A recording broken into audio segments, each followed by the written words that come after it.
Bom dia, meus amigos, a paz de Jesus em nossos corações. É uma alegria estarmos aqui abrindo o 15º ciclo de palestras espíritas do Grupo Espírita Batuíra. Um ano que para nossa casa é muito festivo, porque comemoramos os 60 anos de fundação do Grupo Espírita Batuíra. Então, todos os eventos que faremos neste ano, ao longo de 2024, lembraremos com alegria quanto essa casa nos abençoa, nos recebe, nos apoia, nos promove como espíritos imortais que somos. E esse 15º ciclo de palestras inicia aqui na unidade Dona Ninha, em Vila Brasilândia, para que ao longo da semana teremos outras palestras e encerraremos no outro domingo. Então, teremos uma semana, como chamamos, Semana Espírita, um evento de convidados externos, palestras, convidados da casa, como hoje teremos o Dr. Marco Antônio, aqui em Vila Brasilândia. Teremos também a alegria de, na abertura de cada palestra, iniciarmos com uma apresentação artística. Hoje teremos o nosso querido Moacir, vamos já apresentar os dois aqui. E o ciclo de palestras, o 15º, que iniciou em 2007, esse projeto, Geraldo, que iniciou em 2007, na comemoração dos 150 anos de Livro dos Espíritos, ganha, nessa 15ª versão, a comemoração dos 160 anos de O Evangelho segundo o Espiritismo. Uma obra primorosa do Pentateuco Kardeciano. Talvez o livro de que mais necessitemos, pois nos ensina as mensagens, a moral do Cristo, dela que necessitamos para seguir com mais harmonia, com mais alegria, com mais felicidade. Temos aqui um público de frequentadores dessa reunião, que acontece todos os domingos, assim também como temos uma reunião pública lá na unidade Espaço Pilates, reunião pública de palestras. Temos aqui os frequentadores, damos as boas-vindas. Damos também as boas-vindas àqueles que vão nos ouvir pelo canal do YouTube, porque essa palestra está sendo gravada, depois vai subir no canal do Grupo Espírita da Família. Temos aqui também dirigentes da casa. Então, nós temos um novo presidente da casa, Pastore, nosso querido trabalhador aqui, que nessa gestão então, é presidente da nossa casa. Temos os dois vice-presidentes aqui presentes. Primeiro, Luiz Melo. Luiz? Certo. Estava chegando aqui, mas já o abracei. Temos aqui o Geraldo, o presidente, vários diretores da casa e também os dirigentes dessa reunião, que são a Taninha e a Célia. E elas é que vão conduzir, então, essa palestra aqui na unidade Dona Ninha. Então, nós agradecemos a presença de todos. Sabemos que vamos ter uma manhã de muito aprendizado. Viemos aqui buscar o alimento da alma, porque nos diz Jesus, nem só de pão vive o homem, mas de toda a palavra que vem da boca de Deus. Então, vamos aprender as lições do Evangelho e vamos realmente sair muito fortalecidos na abertura desse ciclo de palestras. Então, eu passo aqui a palavra à Taninha, que é a Tânia Cavalcante, que é a dirigente dessa reunião, e ela que vai apresentar o filho, conduzir todo o trabalho. Obrigada, Roseli. Eu agradeço a todos. Só queria dizer que eu sou a coordenadora, a Célia, nós temos a Leila, o Leslie, nós somos uma equipe. E queria agradecer a todos que já frequentam todos os domingos com a gente, os que estão aqui, o pessoal. E muita alegria. Esse trabalho que nós começamos há 11 anos e o Geraldo foi uma pessoa que me incentivou bastante para dar início para as palestras aos domingos. Mas eu não quero me estender para a gente ouvir a música do Moacir. O Moacir Camargo, ele é cantor e compositor. Ele dedica-se à música desde 1975. Sua obra confirma um momento de transformação na música popular brasileira, no retorno às origens de sentimentos nobres e de valores espirituais.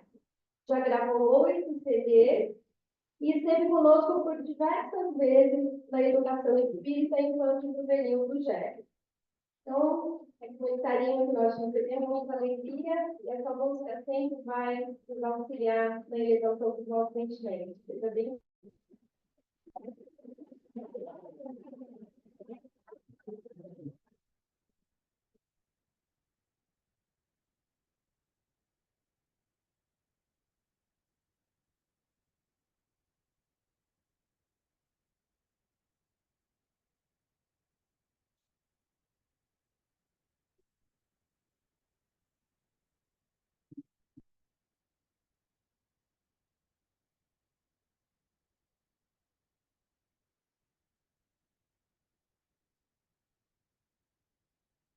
Bom dia a todos, todas.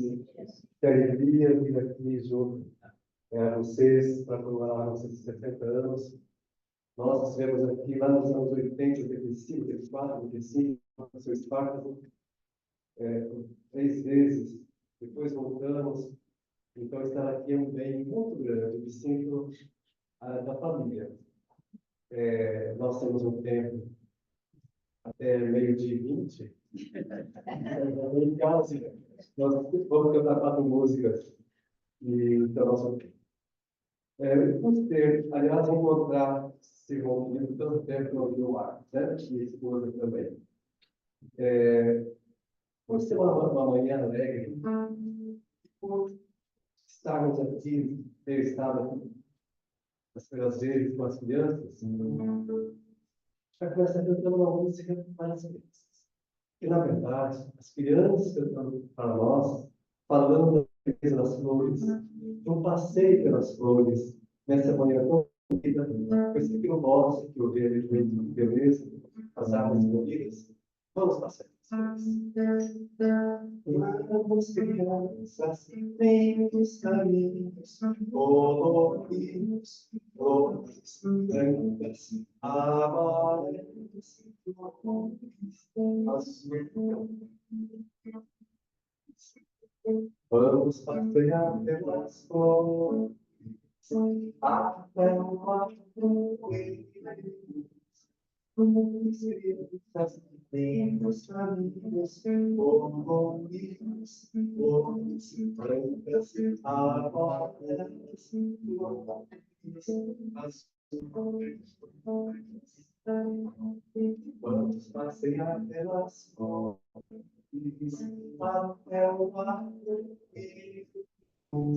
Vamos passamos por noites, beija-flores, beijam as flores, e o riozinho bem mansinho vai sorrindo nas flores.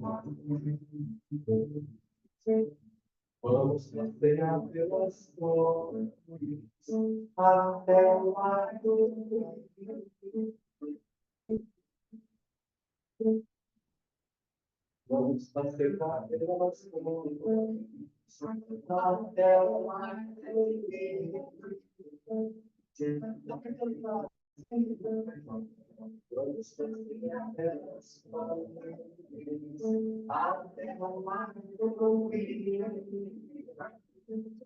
Vamos passear pelas flores.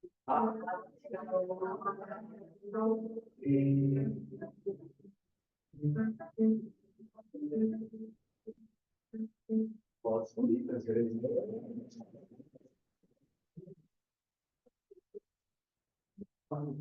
Ao passear pelas flores, isso é uma das bênçãos de Deus, uma das bênçãos de Deus na Terra. E sabemos que nos mundos elevados, mais belas elas ainda são. E de acordo com os nossos esforços também, em nos seguirmos as leis celestes, ao seguirmos as leis divinas, nós vamos nos envelhecendo. E vai saindo de nós uma luz maravilhosa. uma outra veste. Que brilhante veste você conquistou.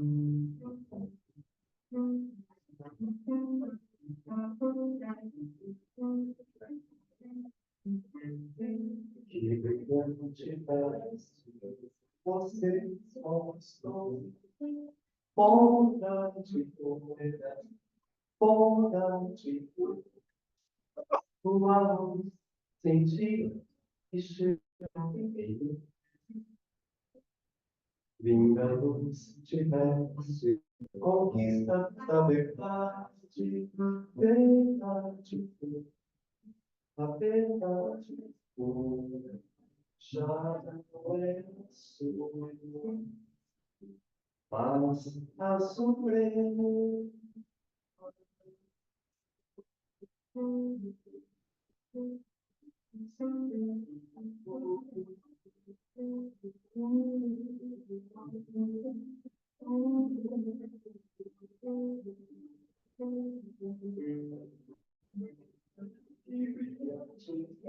Se você conquistou bondade pura, bondade pura, sua luz sentida esteve em mim. Vinda luz te dá-se, conquista da verdade, verdade pura, a verdade pura. Já não é assim, verdade relativa, mas a suprema.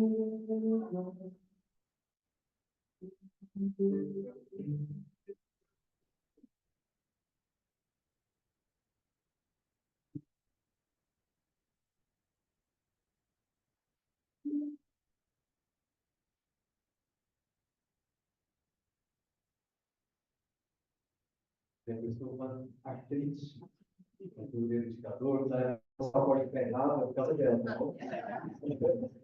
Bom lado disso, né? Estou errado com isso. Isso é verdade. Está me olhando para um lindo lugar. Nós já passeamos pelas flores. A nossa luz, as nossas vestes estão brilhantes. Então, nós estamos prontos para ir ao lindo lugar. Essa música vai ter uma participação da orquestra, que são vocês. Eu vou cantar. Eu vou cantar assim. Oh, sim, quero tocar. Oh, sim, quero tocar. E depois foi cantar em Ubis. E no Ubis quem canta? Nossa. Então vamos para esse livro.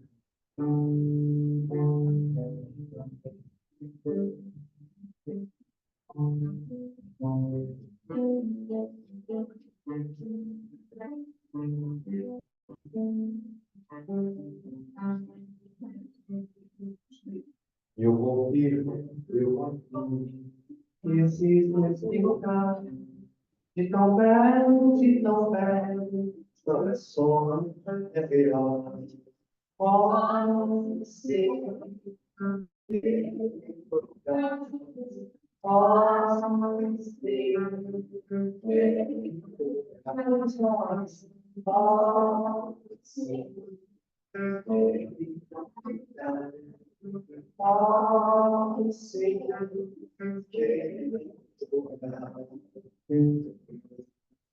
horizonte, o arco-íris, folhagem cheia de luz, caminhos floridos, abandonadas, azuis, pode ser, pode ser, vamos nós, pode ser,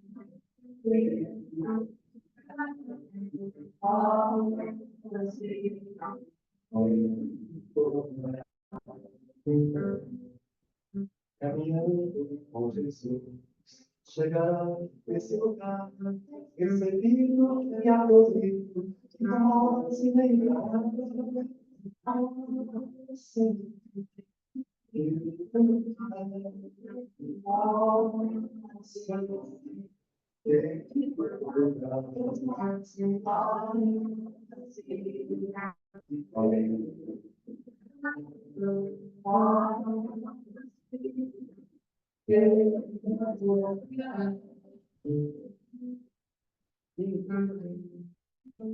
Obedece. Só pintar, pintar, o canal filmado, eu dou em volta. No Brasil. É uma versão mais ou menos assim.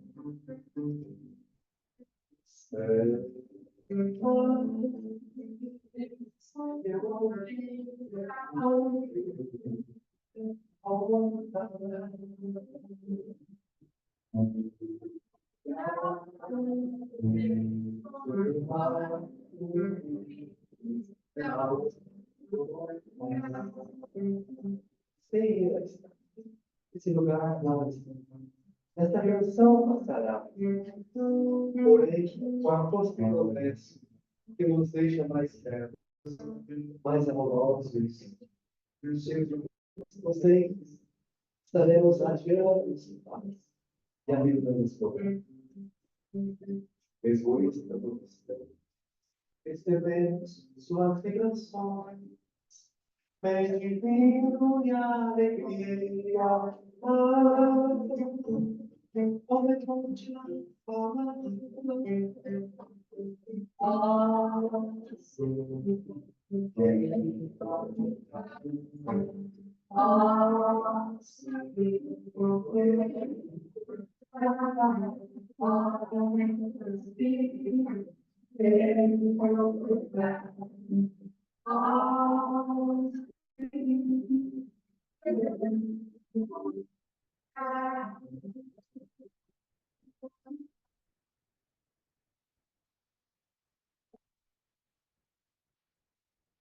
Eu vou trabalhar com Deus, eu sei muito bem. Já é isso, né? Já é assim.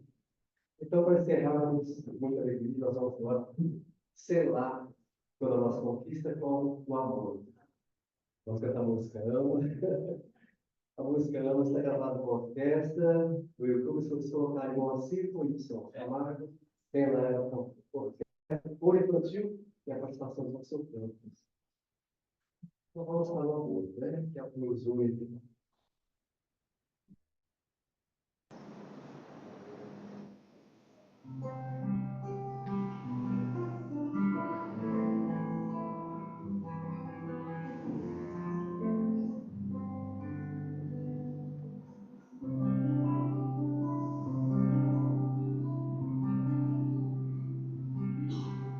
Ama que o amor eleva, viverás na terra sem tocar o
apresentar o nosso querido palestrante, que já é da casa, também um carinho enorme que todos nós temos por ele, para depois já passar a palavra.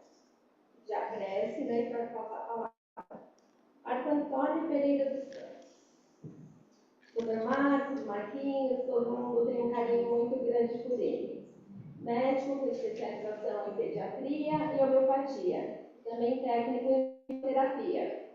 Casado com Maria Cristina, que está aqui conosco também, que tem 9 filhos e 10 netos. É grande. Sua mãe, Dona Wanda, foi diretora do setor de evangelização e infanto-juvenil do GEB desde a sua fundação, quando da sua fundação. Ele é muito estudioso, pesquisador, divulgador da doutrina espírita. No GEB, foi diretor da Mocidade Espírita nos anos 80 e atualmente é presidente do Conselho de Administração. Escreveu um livro chamado Evangelho de Adoção.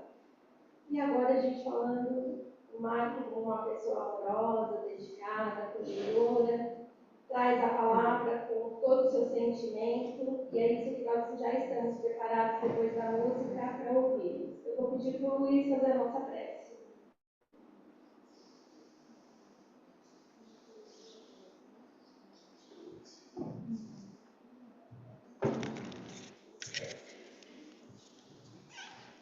Sempre uma emoção muito grande estarmos aqui na casa de Batuíra. E o Moacir nos proporcionou essa grande viagem, né? Estivemos aí passeando pelas flores, depois a gente chegou no arco-íris. E nós temos a nossa casa, esta é a nossa casa. Feliz de quem tem uma casa como essa que é a casa de Batuíra. Então, nesse instante, nós vamos unir ainda mais os nossos corações, e os nossos sentimentos, e nos elevarmos a Deus, nosso Pai, Criador, a Jesus, o nosso Filho Mestre, e a esse querido líder, amigo de todas as horas, o nosso querido Batuíra, a todos aqueles que nos antecederam nesta casa, que deram o seu esforço, a sua luta, para nós podermos estar aqui nessa manhã radiante. Somos imensamente felizes por esse momento tão especial. E rogamos que esses benfeitores continuem nos fortalecendo, para que ao sairmos desta casa, sairmos com mais coragem de vencer as nossas limitações. Rogamos também que este farol, que é a nossa família Brasilândia, é o nosso grupo, Dona Aninha, seja sempre abençoado, iluminando nossas almas e nossos corpos. Rogamos pelo nosso amigo Dr. Marco Antônio, que seja inspirado, traga como sempre seus estudos, seus ensinamentos, os ensinamentos de Jesus. E assim possamos ter ainda mais momentos especiais como este, nesta manhã, agradecidos e pedimos perdão para darmos início às atividades da palestra. E assim seja, graças a Deus.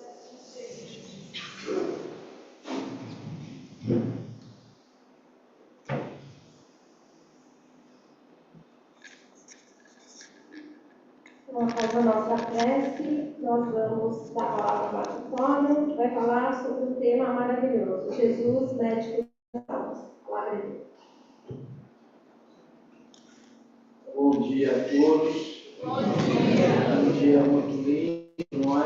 Onde nós estamos reunidos, ainda mais aqui na Brasilândia, onde foi aqui que eu conheci a minha esposa, trabalhando os dois juntos, ela na evangelização, eu atendendo as criancinhas pequenas que tinham pequenas feridas, ainda estudante de medicina.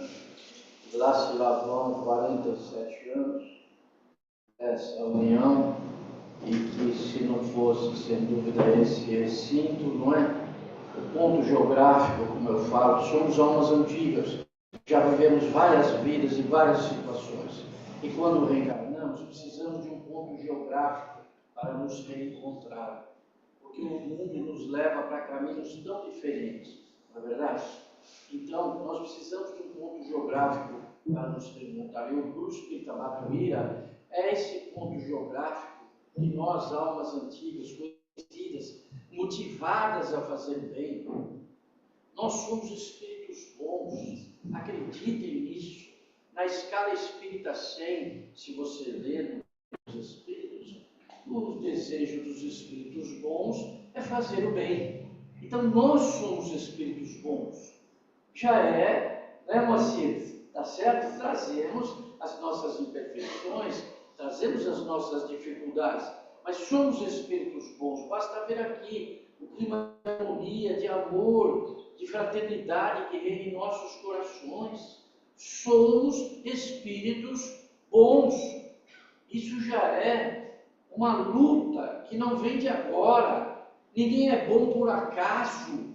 Ninguém é bom por transferência da mãe ou do pai, ou do irmão ou da irmã. Não existe isso. A evolução espiritual é única, é intransferível. Basta ver o livro Libertação, de espírito de altas esferas, e Gregório, líder de uma cidade do mal. 700 anos ela esperou para que ele pudesse vê-la, conversar. Então, por mais que amemos os nossos semelhantes, familiares, temos que lutar pela nossa evolução espiritual e tentar incentivá-los a fazer esse mesmo caminho. E hoje nós vamos falar do maior incentivador que já existiu na Terra, não é? Porque reencarnar verdadeiramente não precisava, não é verdade? Espírito puro, angelical da sétima esfera crítica, espírito cósmico, co-criador de mundos, o que ele viria fazer aqui nesse pequenina hospedaria precária, não é? Onde milhões de doentes estariam ao lado dele, um médico só para curar milhões de doentes, não é verdade? Então, o esforço desses espíritos que já atingiram o nível cósmico, eu digo hoje, Dr. Bezerra, nosso querido Francisco de Assis, sem dúvida, nosso querido Francisco Xavier, já não são espíritos assim que possamos considerar dentro da nossa faixa aqui da Terra. Eles já são espíritos que ascenderam mundos superiores, e muitos deles preferem ficar aqui apenas por caridade, apenas por incentivo dos que aqui estão, porque merecimento e evolução espiritual eles já teriam para estar em planos muito superiores. Eu lembro a palavra nesse momento de vários espíritos que foram convidados, e dentre um deles, Madre Teresa de Calcutá, que foi convidada igualmente para o mundo superior, e ela disse assim: lá existirá dor e sofrimento? Eles disseram: provavelmente não. Então eu não vou, porque eu só sei trabalhar com a dor e com o sofrimento. Então, onde estiver, ali eu estarei. Então, vejam como o Espírito atinge o amor cósmico. Eu dizia que existem 3 fases do amor. O amor eros, o amor ou eros, ou sexual, esse comum que todos nós conhecemos pela nossa vida. O amor ágape, que seria o amor da caridade, o amor do próximo. Eu descubro o próximo, eu me emociono com o próximo, eu quero ajudá-lo na minha máxima possibilidade. Eu, às vezes, até me transformo possessivo controlador, às vezes no exagero desse amor ágape, mas esse amor já me mostra que eu já não sou mais egóico, já não mostra que eu não sou mais erótico. E por último, o amor cósmico, o universal, onde esses espíritos realmente de Deus. Então imagine o sofrimento de Jesus, o espírito cósmico universal, o criador de mundos, refazer o seu perispírito para poder ter um corpo normal aqui na Terra. Dizem que essa preparação demorou mais de 1000 anos. E o sofrimento dele não foi o sofrimento da cruz, que muitos de nós assim pensamos, mas foi esse sofrimento de se preparar profundamente para essa tarefa. E hoje nós vamos falar de um aspecto de Jesus como médico das almas. Eu tenho uma boa e uma má notícia para todos vocês aqui presentes. Vocês querem que eu comece por qual? A má notícia é que somos todos doentes. Tá certo? Essa é a má notícia. Somos todos doentes. A boa notícia é que nós somos todos médicos de nós mesmos. Então você é o veneno, você é o remédio, você é o médico de si mesmo. Esse é um dos maiores, se não o maior ensinamento mais revolucionário que Jesus trouxe. Quando nós olhamos a Gênesis, no capítulo 13, 14 e 15, nós vemos essas considerações de Kardec, e desde jovem eu estudava e tentava entender qual seria o mecanismo pelo qual Jesus, ao colocar a mão numa criança epilética, como nós vamos falar rapidamente aqui, Jesus, ao sofrer o toque de uma mulher hemorrágica, Jesus, ao colocar a mão sobre um cego de nascença, sobre uma pessoa que tinha 38 anos de doença, outra 18 anos de doença, ao colocar a mão sobre aquela pessoa, a cura se procedia instantaneamente. Então, esse é um desafio a todos aqueles que estudam esses assuntos profundamente, sobre o merecimento daquele paciente, sobre as condições ou não de perdoar os pecados daquele paciente, que muitas das vezes Jesus disse: teus pecados são perdoados. Vejam, os pecados são perdoados significa o quê? Que a lei de causa e efeito naquele paciente havia terminado a sua tarefa. Se todos os pecados estavam perdoados, ele estava quites com a lei e merecia um estado de saúde melhor. Então, precisamos atualizar as palavras do Cristo, precisamos contextualizar de uma forma mais moderna o que ele falou dentro de um aspecto bastante, principalmente científico, e na área da saúde. Muitos não entendem e pensam que as palavras de Jesus são explicitamente ligadas à moral. Sim, elas são ligadas à moral, mas elas são ligadas como um tratamento científico de saúde mental, espiritual e física. Isso é que nós vamos fazer hoje. Tentar adaptar a palavra Jesus, médico das almas, a uma realidade científica, espiritual do mundo de hoje, chamada espiritualidade e saúde. O mundo estuda espiritualidade. Mais de 100 universidades americanas têm essa matéria no currículo: espiritualidade e saúde. Quando eu fiz medicina, lá no tempo do Zagaia, 64 matérias, eu não tive essa matéria no currículo, mas estou tendo a vida toda fora da faculdade, não é verdade?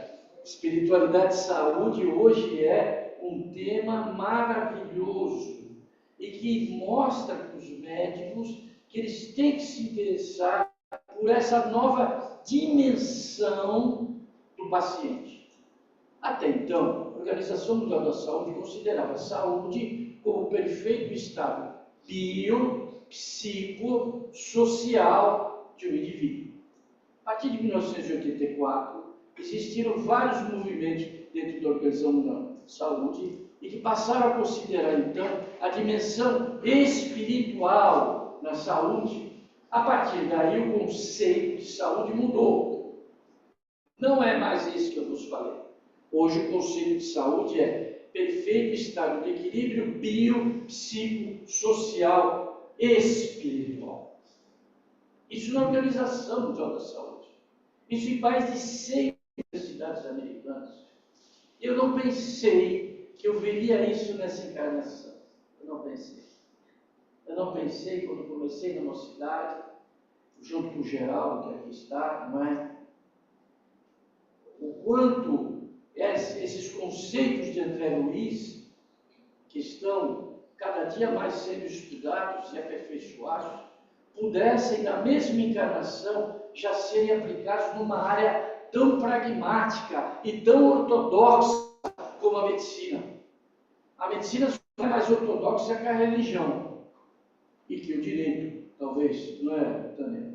As leis do direito, né, são ali inapeláveis, não é? Então, dentro disso também, na medicina, existem conceitos inapeláveis. E tudo que é diferente, para romper esse paradigma, é muito difícil. Então, o que nós tentaremos falar rapidamente, Roseli, dentro do que você me pediu, Jesus, médico das almas. Então, vamos lá. Vamos ler o capítulo 6, Cristo Consolador, e tem 7. Eu costumo dizer que, para mim, eu pessoalmente, o capítulo 6 é um dos mais importantes, se não mais importante do Evangelho. E nesse capítulo, o Kardec assume que o Espiritismo é obra do Cristo, assume que é a terceira revelação, e o terceiro ponto que eu gosto sempre de ressaltar é que ele veio para relembrar os ensinamentos que Jesus falou e explicar ainda mais. Então vejam a importância do Espiritismo. Eu relembro tudo que Jesus falou, dou uma releitura desses ensinamentos e amplio esses ensinamentos. Ora, para ampliar uma obra anterior feita pelo Cristo, só o próprio Cristo é que poderia fazer ampliação da sua própria obra. Hoje eu vou dar aula 1, 2, 3, daqui a 2000 anos eu dou aula 4, 5, 6, 7, 8, 9, 10. Tá certo, moça? Então, esse é o maior afirmativa de que o Espiritismo é obra do Cristo. Ele preside a falange do Espírito da Verdade, mais de 60 espíritos, mas ele preside essa falange, dirige essa falange. E isso, para mim, está muito explícito no capítulo 6, Cristo Consolador. Ele assume que o Espiritismo é obra do Cristo, ele assume que o Espiritismo é a terceira revelação, e assume que o Espiritismo viria falar de coisas que ele não falou, porque o povo daquela época não tinha o conhecimento adequado para entender. Então, esse capítulo é o capítulo que vale a pena vocês voltarem aos seus lares e estudarem o Evangelho de hoje. Aí ele começa, no capítulo 6, item 7. Sou o grande médico das almas. Quem que poderia falar assim? Começa aí. Sou o grande médico das almas. Veja, ele não disse sou o grande médico dos corpos.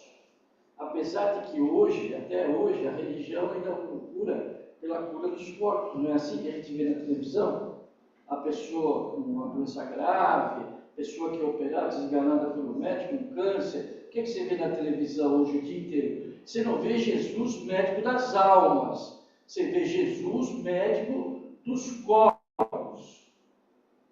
Dentro disso, cada um, eu acredito, tendo fé, tendo um merecimento pela doença, pela evolução da doença de muitos anos, vai havendo uma diminuição dessa parcela de culpa ou de sofrimento ou de dor que ele tenha causado, e então ele recebe no momento a bênção da cura.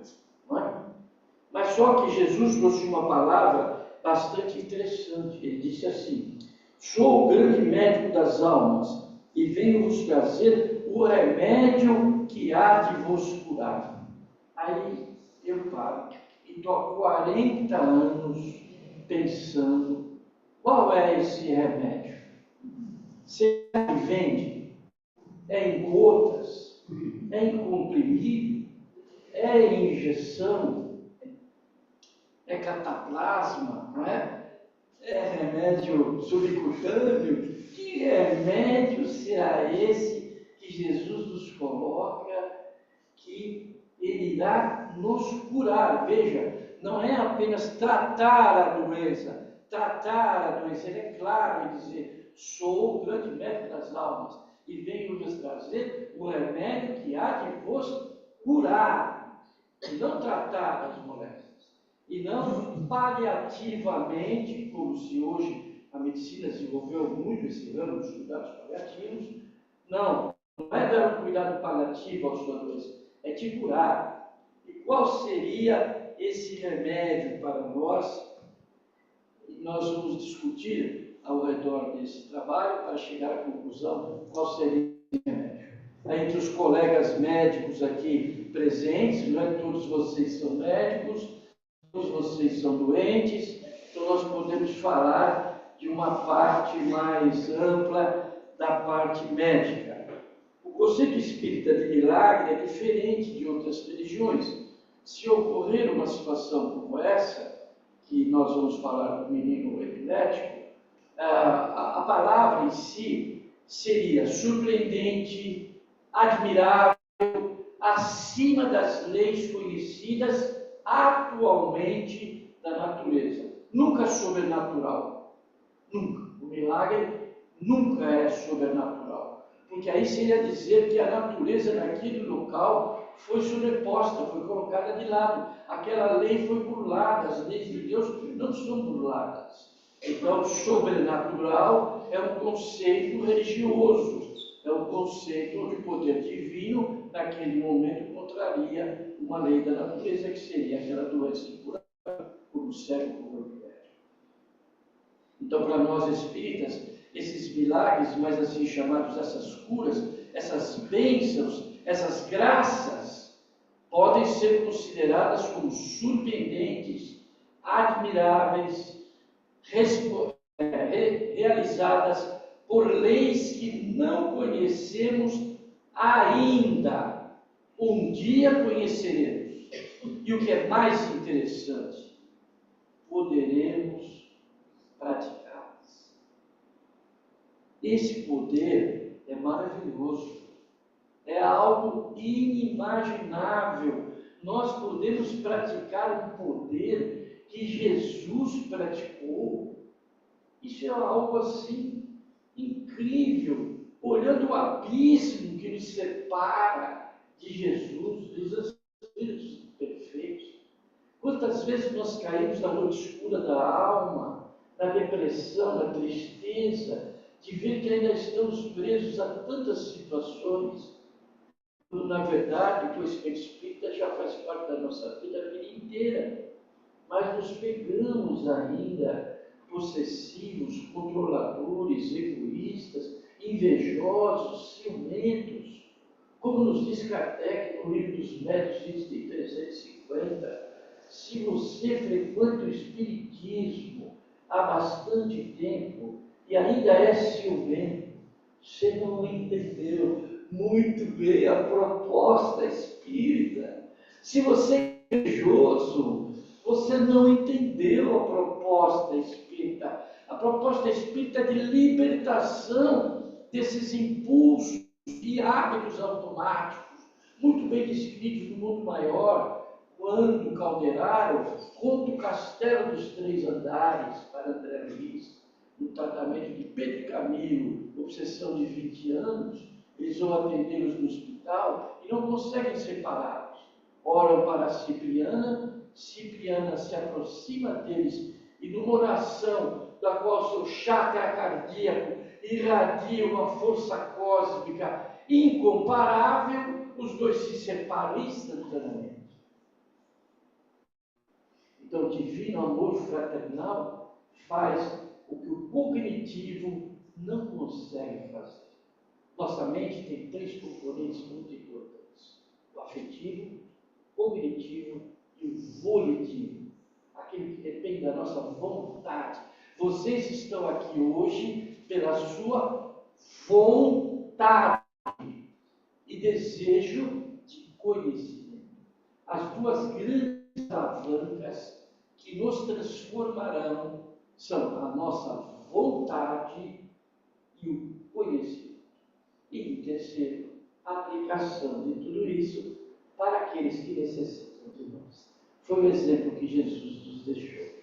Sou o grande médico das almas, venho nos trazer o remédio que vai nos curar. Os fracos, os sofredores e os enfermos são meus filhos prediletos.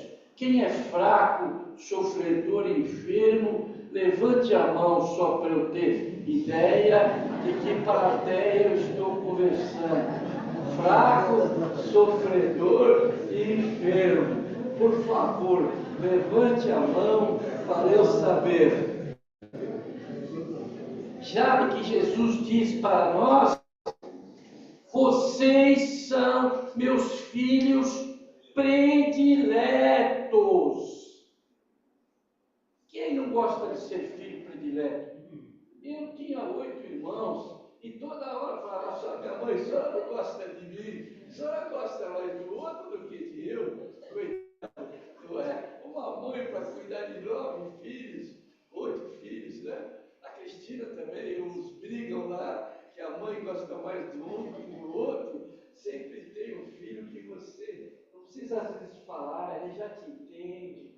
É uma coisa de coração, muito mais de mente.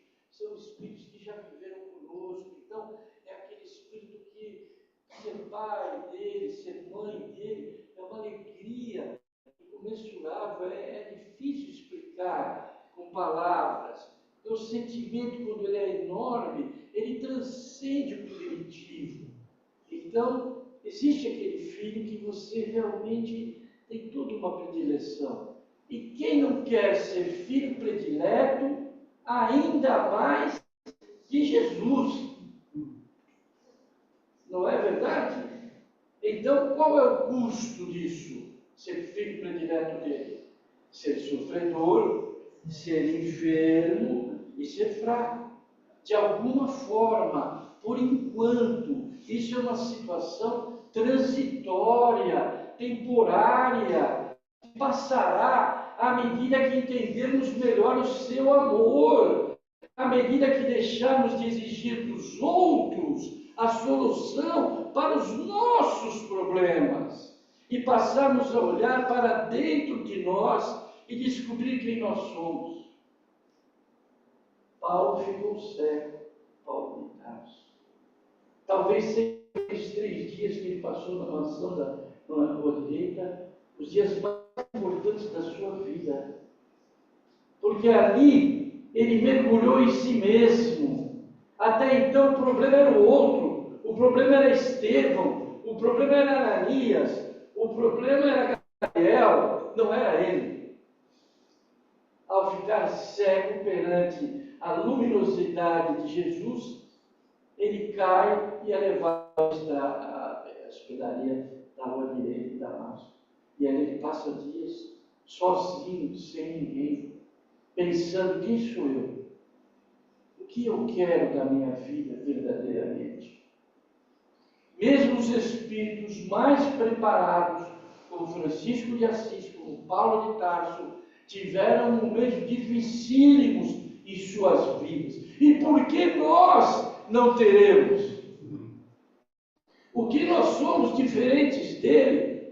Eu sou espírita, estou com uma unha do pé aqui encravada, já rezei para Allan Kardec, não melhorou minha unha, eu vou deixar de ser espírita.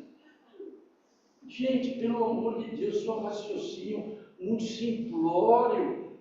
Nós, conhecedores das leis universais, temos que entender tudo dentro de uma dinâmica muito mais ampla e muito mais moderna, adaptar esses conhecimentos à realidade que nós vivemos hoje. Então, ser fraco, ser sofredor e ser doente faz parte do nosso mecanismo natural, explicado muito bem no capítulo 5º do Evangelho, as aflições, causas naturais e atuais da aflição. Muita gente chega para mim assim e diz: doutor, eu vou ficar boa? Vai, você vai ficar ótima, você vai ficar maravilhosa, você vai ficar cheirosa, você vai ficar bonitinha, agradável. Quem pegar você no colo vai adorar você, vai amar você. Só que tem um problema. Entre hoje e amanhã tem a morte no meio. Você quer ser essa pessoa pessoa nova ou quer continuar assim doente como você está? Então você não entende que é preciso dor e sofrimento, inclusive a morte, em muitas situações, que serve como mata-borrão dos miasmas tóxicos que nós carregamos há muitas encarnações. E nessa hora o desencarne é uma bênção e não uma dor. Então, quando médico, quantas vezes atendi pessoas que desencarnavam e naquela hora pegava na mão daquela pessoa e dizia: os espíritos do bem te amparem e te iluminem, porque uma boa parte do seu trabalho daqui em diante vai depender de você. Eles vão te ajudar, mas a maneira como você encarar essa nova realidade vai depender de você. Tudo isso se torna tranquilo, de alguma forma, se nós vivermos o que Leon Denis nos pede. Aliás, dia 12 de abril, agora, desse ano, nós rememoremos a data do seu desencarne, 1927. E esse livro que eu citei, Falar do Problema do Ser Disciplador, foi escrito aos seus 73 anos. O Problema do Ser Disciplador, capítulo 24, Disciplina do Pensamento e Reforma do Caráter. Ele diz assim: não basta crer e saber. Vocês creem em Jesus? Sim. Pergunte para você mesmo. Não engane ninguém. Essa é a hora de você com você mesmo. Você crê em Jesus verdadeiramente? Você sabe, você conhece os conhecimentos espíritas, a mortalidade da alma, a presença de Deus, a mediunidade, vida em outros mundos. Você sabe de tudo isso? Sabe. Você crê em Jesus? Você sabe. Então o que falta a todos nós? Ele diz: não basta crer e saber, é necessário viver a nossa crença. Viver, isto é, penetrar na prática diária da nossa vida todos os dias. Os princípios superiores que adotamos e comungar pelo pensamento e pelo coração com os espíritos superiores guias da humanidade, que através de seus exemplos criarão conosco uma intimidade cotidiana. Quem daqui vive intimidade cotidiana com os bons espíritos? Significa todo dia, cotidiano. Quem daqui vive? Às vezes, não sempre, não é? Às vezes, em casa, não é? Mas nós estamos no caminho, não desanimem jamais.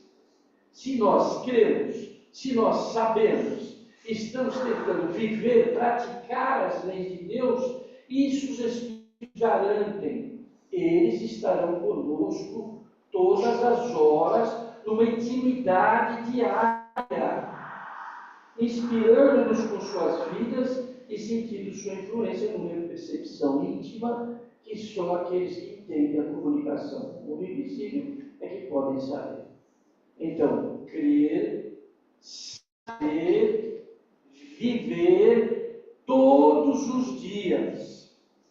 Recentemente, de ouvir as passagens da transição da diretoria, o senhor Espartaco disse: Marquinho, não esqueça, o Atuíli estará à esquerda de vocês e eu estarei à direita de vocês em todas as horas. Isso é para trazer para nós uma força inquebrantável, trazer uma fé que não é a fé vacilante, é a fé duradoura, é a fé que nos consola e nos alimenta nas horas de dificuldade, trazendo confiança em nós mesmos, confiança nas forças superiores e confiança no que desejamos realizar. É só entender que existem dois tempos: o tempo cronológico da Terra e o tempo de Kairos, o tempo de Deus, que são diferentes. Nós exigimos as coisas aconteçam no nosso tempo cronológico.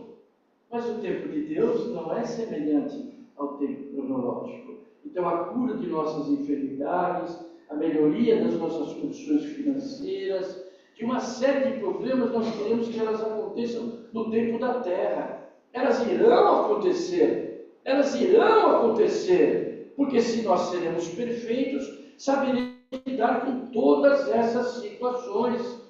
Mas não no tempo da terra. Mas sim no tempo de Deus. Esse talvez seja o maior problema do doente. Por isso é que ele é chamado como paciente. Ele matou a charada. Jesus matou a charada.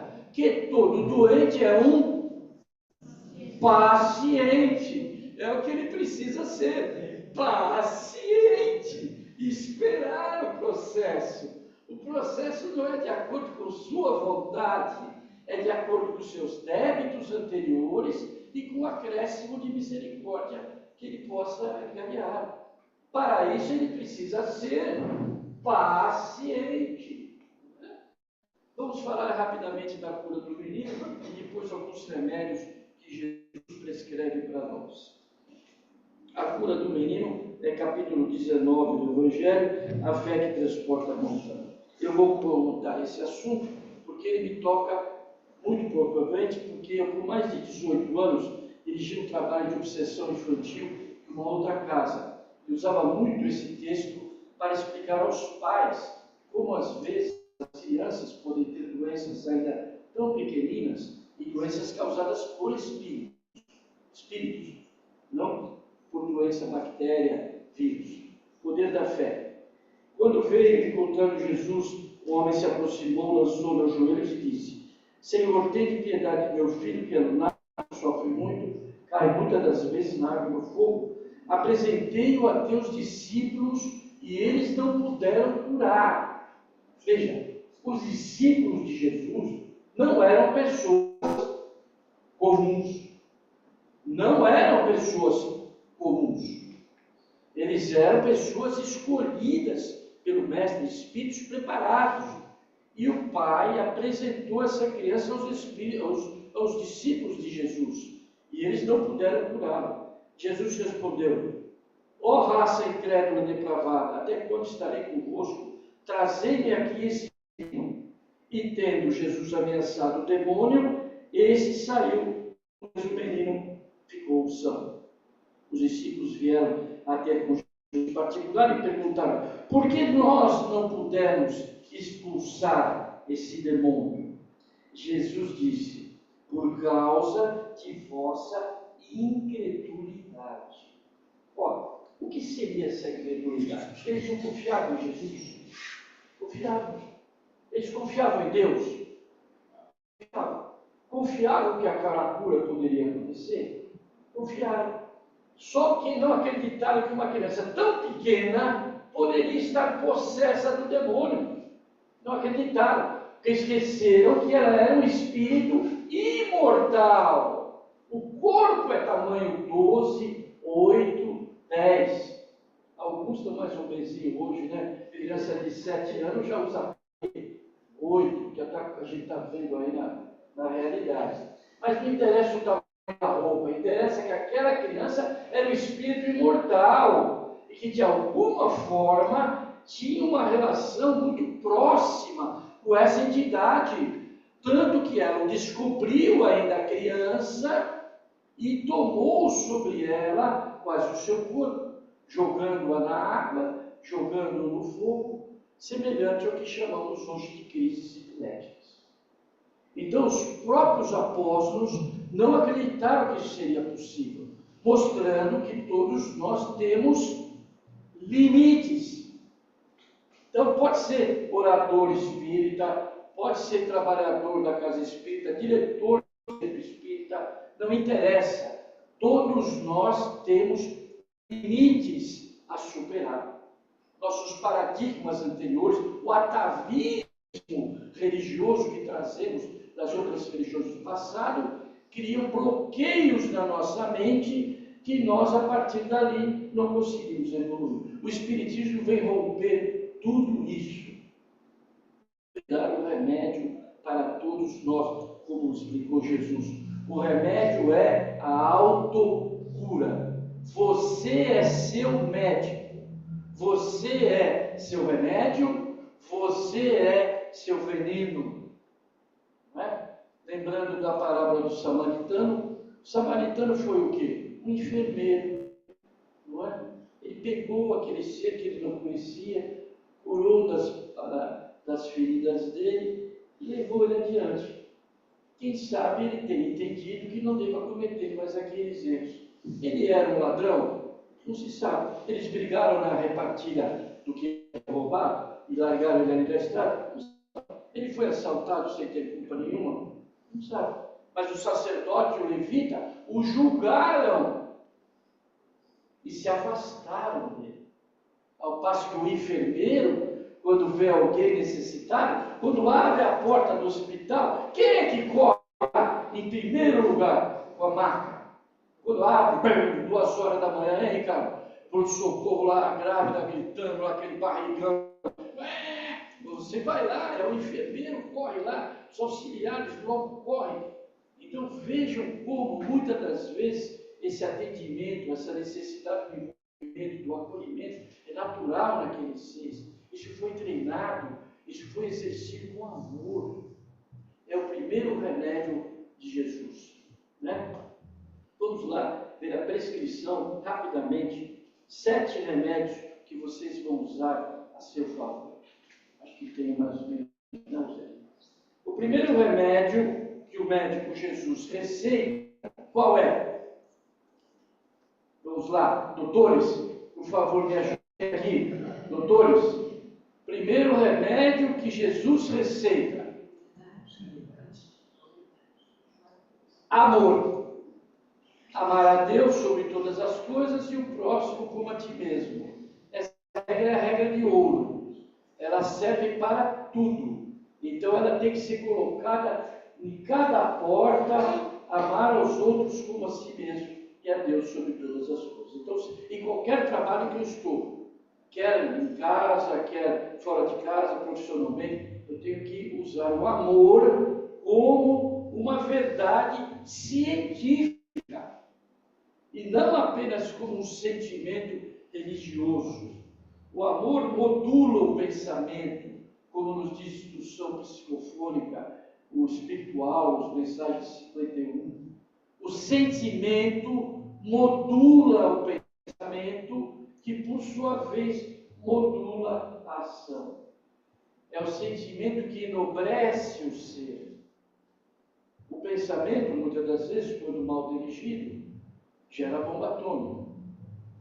E o sentimento de amor, de carinho, jamais faria isso. Não é verdade? E qual é outro ponto importantíssimo do sentimento do amor? É o alto amor. Você não se ama. Eu vou dizer isso para todos. Você não se ama. Eu não estou falando do egoísmo. Você não se ama. Você não se perdoa. Você se culpa por inúmeras coisas do qual você não tem culpa. Muitas coisas dão errado porque elas iriam dar errado mesmo. E eu brinco com a história da chave. Você tem um chaveiro com 10 chaves e toda hora você enfia a chave certa no buraco certo. Qual é a chance de ter dado certo aquela chave? 10%. 90% era de ter dado errado. Você tem 10 chaves no chaveiro. E toda hora, quando você põe errado, você fala, tem alguma coisa errada. Não, a lei da probabilidade que aconteceu. Toda vez era 90% para dar errado e 10% para dar certo. Uma vez só que dá errado, você fala, tá vendo? Não devia ter feito isso, não devia ter ido lá, não devia ter falado aquilo. Você se culpa, você se martiriza. Não faça isso.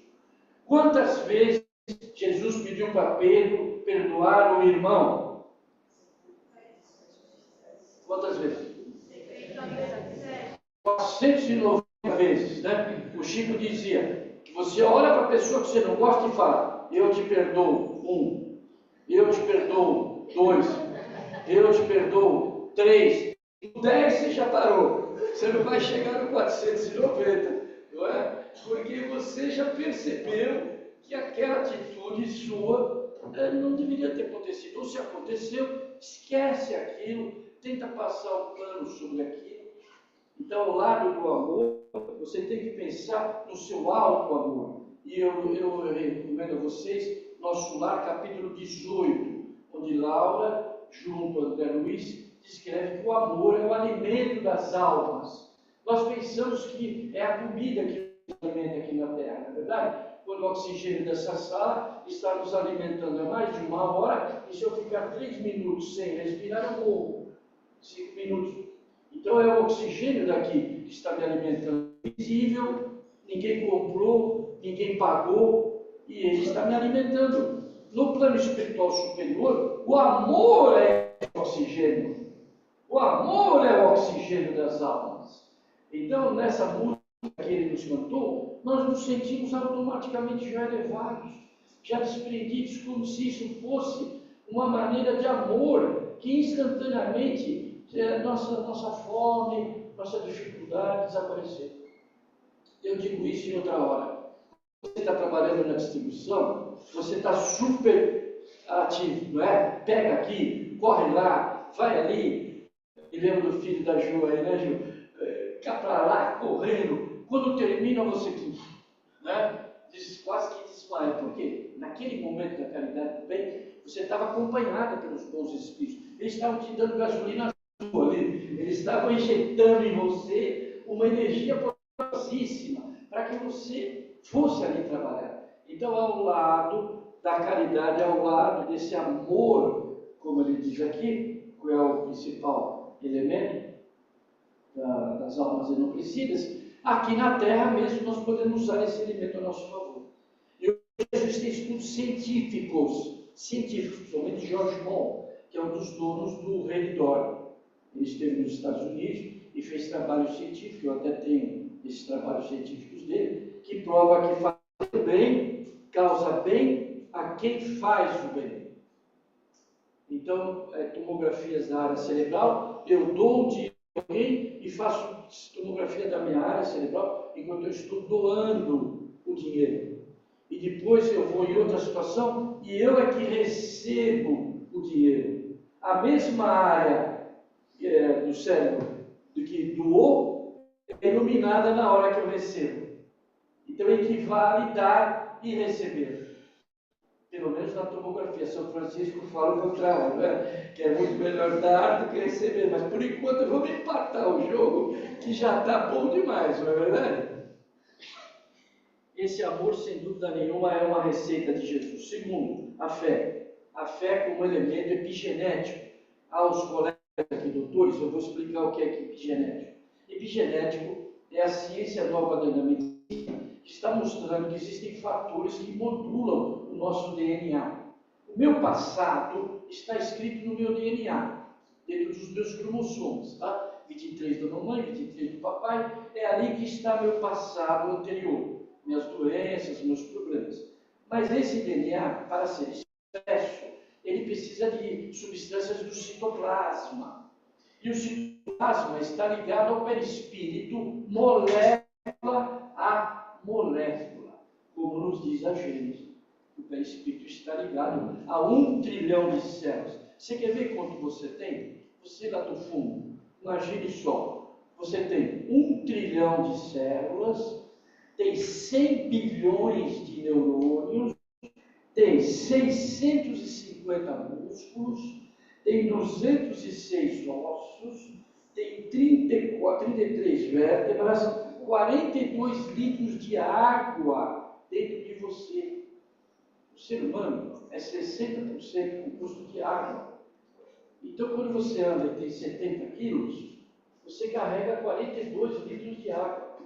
E quando você toma pasta, você acredita que é a aguinha fluidificada que você tomou, que recebeu o medicamento.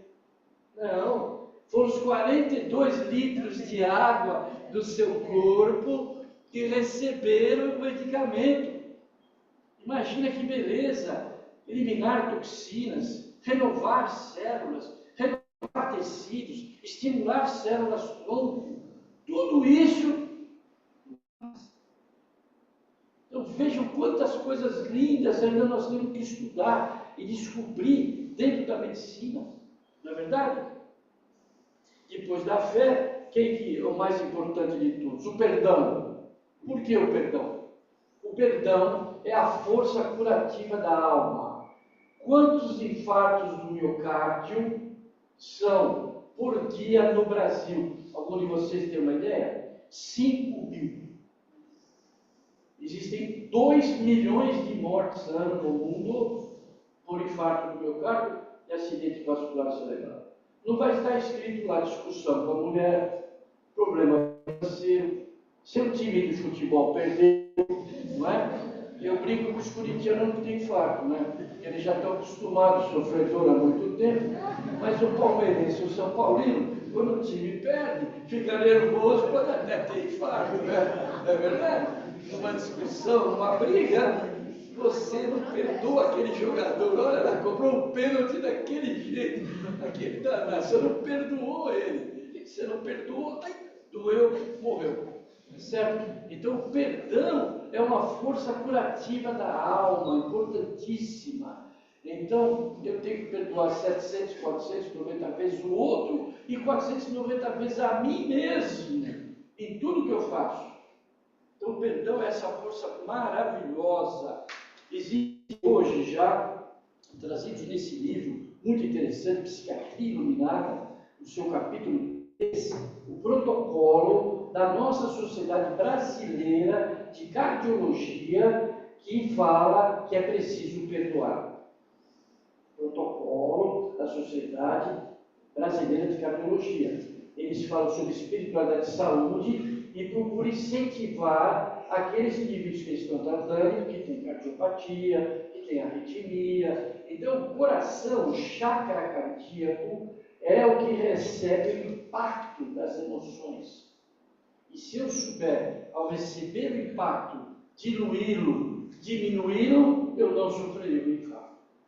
Então, é isso que hoje a Sociedade Brasileira de Cardiologia está fazendo. Entre na internet, coloque lá diretriz do protocolo da Sociedade Brasileira de Cardiologia 2019. Você vai ver isso que eu estou falando: espiritualidade e saúde. Então, muita gente já descobriu que as orientações de Jesus são orientações científicas. O Evangelho de Jesus é um tratado de saúde mental e física, que quanto mais for entendida pelos médicos e pelos pacientes, a saúde mental do mundo melhorará.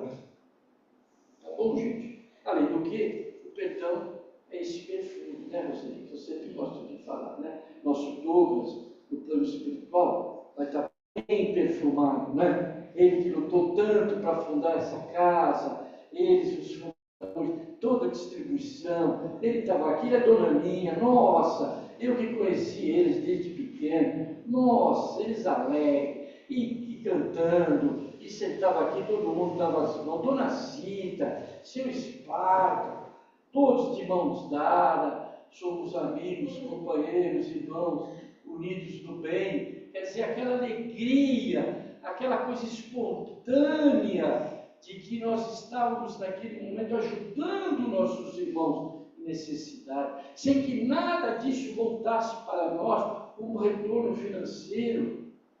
Essa é a diferença entre investimento e caridade. A maioria das igrejas faz investimento, não faz caridade, certo? Porque é preciso absoluto desinteresse. Os Espíritos do Bem nos ajudam pelo nosso absoluto desinteresse. Nós espíritas fazemos verdadeiramente a caridade, com absoluto desinteresse, quando não gastamos do nosso próprio bolso, né, Luiz? Cadê o Luiz? Gastamos do nosso próprio bolso o dinheiro que iria faltar para a nossa família, o dinheiro que nós ganhamos através do nosso trabalho, nós doamos com alegria. Não só doamos, mas doamos com alegria, porque nós sabemos que aquele dinheiro transformará a vida de muitas e muitas pessoas. Eu lembro da Helenice, como eu lembro da Helenice, nossas aluninhas de evangelização, trabalhando na prefeitura, num corredor assim do pronto-socorro, ela abre 2 braços, doutor Marco, e vem de lá me abraçar. Oi, Eunice, quanto tempo eu não te vejo, você era pequenininha, era aluna lá do Brasilândia do Capoeira, hoje eu sou enfermeira, concursada da prefeitura. Minha irmã também é enfermeira, concursada. Olha, falaram nisso? Vocês me desculpem, mas uma só pessoa que a gente tivesse conseguido promover e ajudar, teria valido a pena. Uma só. E quantas milhares, esse prédio branco lindo e maravilhoso tem transformado a vida de milhares de pessoas. E assim continuará. É isso que Jesus nos pede. Amor, dedicação e carinho para com os outros e para com nós mesmos, curando as nossas enfermidades e pedindo que Ele nos dê outras oportunidades para reencarnarmos como espíritas, porque foi o Espiritismo a bússola de nossas vidas. Muito obrigado.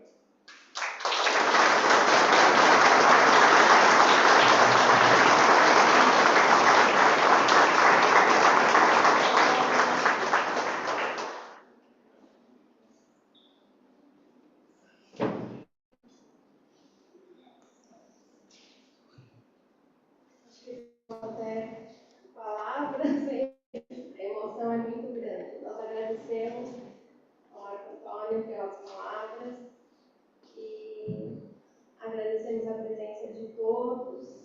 Agradeço aos frequentadores que estão todos os domingos, aqueles que vieram, a Domitila por ter tido o carinho de vir preparar tudo para a gente, a Roseli, incentivou bastante de nós termos anualmente a abertura aqui em Vila Brasilândia. E antes nós temos umas lembrancinhas para os nossos convidados, mas antes disso nós vamos dirigir para a nossa prece e eu vou pedir para o Ricardo fazer a nossa prece.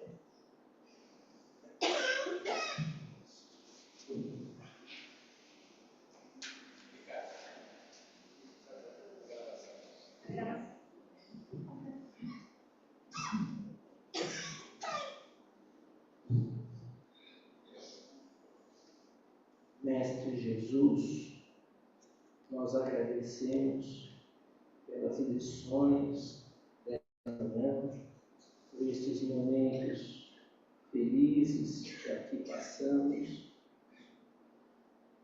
que possamos, na condição de enfermos, aguardando a alta cura, aproveitar os ensinos do teu Evangelho, clareados pelas lições da doutrina espírita, que nos liberta a consciência e nos possibilita a responsabilidade pelas nossas escolhas. Possamos aprender a viver com estes ensinos, aprendendo a amar, construindo um futuro melhor, construindo a felicidade que há de reinar em nossos corações. Agradecendo aos amigos espirituais aqui presentes, pedimos licença para declarar encerrada a nossa reunião de hoje. Que assim seja.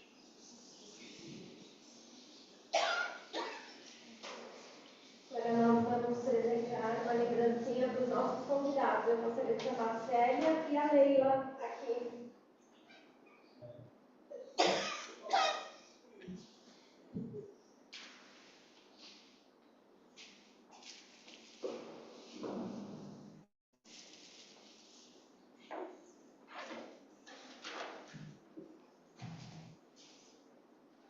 A Célia vai entregar para o Moacir uma lembrancinha.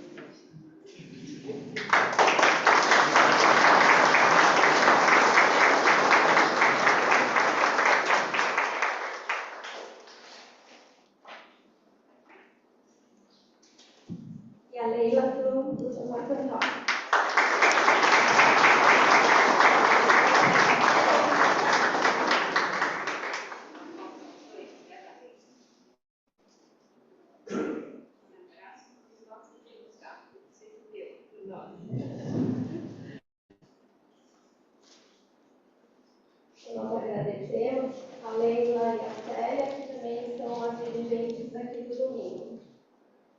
E assim, nós terminamos o nosso domingo, nosso início do ciclo de palestras.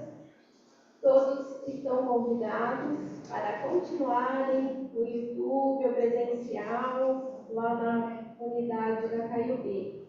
Tem lá a programação no banner e é uma oportunidade para nós ouvirmos palestrantes diferentes. Agradecemos também o Moacir mais uma vez, que viajou e veio para cá para contribuir lindamente com o nosso evento. E agora é com você. Então, agradecemos a presença de todos, que possamos ir em paz, que Jesus nos acompanhe, o ciclo de palestras continua. Também teremos a Feira do Livro, lá na unidade Sparta Popular, que vai seguir a semana inteira, com títulos novos. Está muito bonita a disposição dos livros, que possamos renovar a nossa livraria. Vocês estão todos convidados a estar conosco. Então, o ciclo de palestras continua, esse encontro tão fraterno, tanto aprendizado. Então, amigos, vamos em paz, que Jesus nos acompanhe. Muito obrigada.